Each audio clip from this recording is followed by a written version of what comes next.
البعض يرى بأن حدوث دورة كبرى في السلع تحتاج أسواق السلع لإظهار 3 مؤشرات أساسية، هي ارتفاع قوي في الطلب، ارتفاع في الأسعار، وارتفاع في المعروض، جميعها بالتزامن. ويشير هؤلاء بأن أسواق السلع حاليا تفشل في تحقيق تلك المؤشرات ال3. كيف ترد على ذلك؟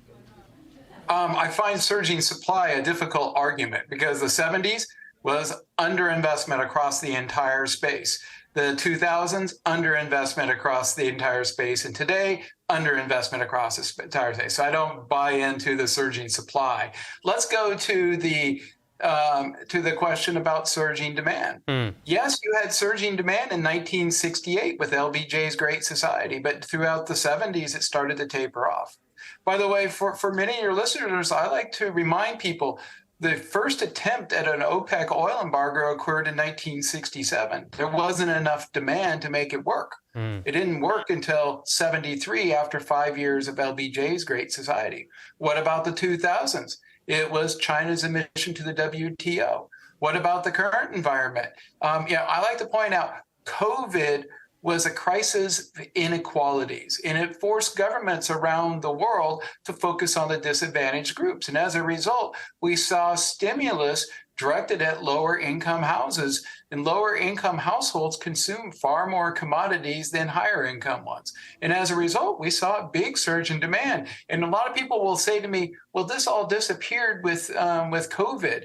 No, look at Europe. It's basically levying windfall profit taxes, taking the proceeds from those taxes and giving them as subsidies to lower income groups in terms of energy consumption, keeping the demand picture much stronger. So, people like to say there's not a demand component to this.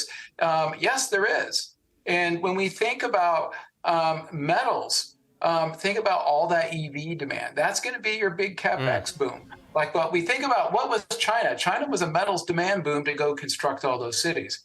This one's going to be a metals demand boom to go construct EVs and decarbonization and green technologies. Very similar to what China was. In fact, we argue that the demand for green CapEx this decade is bigger than the demand for CapEx during the China boom years of the 2000s. And then the decade after that, it's 2 times China. So I really push back against there's not demand for commodities. It's going to be an enormous amount of demand for commodities going forward.